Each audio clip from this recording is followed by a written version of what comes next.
എന്നെ കേൾക്കുന്ന ഏതെങ്കിലും കുഞ്ഞുങ്ങൾക്ക് സന്തോഷവും സമാധാന സമൃദ്ധിയും ദീർഘായുസും വരണമെന്ന് നിങ്ങൾ ആഗ്രഹിക്കുന്നുവെങ്കിൽ നിങ്ങളുടെ അമ്മയപ്പന്മാര് ബലഹീനരായിരിക്കാം, നിങ്ങളുടെ വിദ്യാഭ്യാസം ഇല്ലാത്തവരായിരിക്കാം, അവർ ചിലപ്പം പലതും പറയുന്ന പോഷത്വമായിട്ട് നിങ്ങൾക്ക് തോന്നിയേക്കാം.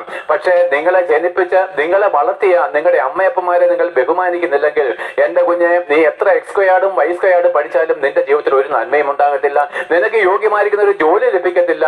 പ്രിയപ്പെട്ടവരെ, അനേക കുട്ടികൾ റോഡുകളിൽ പൊലിഞ്ഞു പോകുന്നു എന്നാണ്.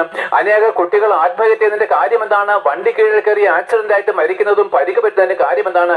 അവരുടെ എല്ലാം ചരിത്രം പരിശോധിച്ചാൽ അമ്മയപ്പന്മാരെ ബഹുമാനിച്ചില്ല, അമ്മയപ്പന്മാരെ അവർ അനുസരിച്ചില്ല. ആ ഒറ്റ കാരണത്താൽ ദൈവം വേലി പൊളിച്ചു കളഞ്ഞു. എന്റെ പ്രിയപ്പെട്ട, നിങ്ങൾ വിചാരിക്കുന്നത് നമ്മുടെ ശക്തി കൊണ്ടും ബുദ്ധി കൊണ്ടും കഴിവ് കൊണ്ടാണെന്ന് നമ്മൾ ഓരോ ദിവസവും ഭൂമിയിൽ ജീവിക്കുന്ന നല്ല പ്രിയപ്പെട്ടവരെ, ഓരോരുത്തരെയും പറ്റിയുള്ള ദൈവത്തിന്റെ സ്നേഹമുണ്ട്. ഓരോരുത്തരെയും ദൈവം നിങ്ങൾ അറിയാതെ തന്നെ വേലി കെട്ടി സൂക്ഷിക്കുന്നുണ്ട്. നിങ്ങൾ ക്രിസ്ത്യാനി ആകണമെന്നില്ല, നീ ഹിന്ദു ആയാലും മുസ്ലിം ആയാലും ആ നിയമങ്ങൾക്ക് കീഴ്പ്പെടുന്ന ഒരു വ്യക്തിയെ ദൈവം പ്രത്യേകമായിട്ട് സൂക്ഷിക്കുന്നുണ്ട് പ്രിയപ്പെട്ട.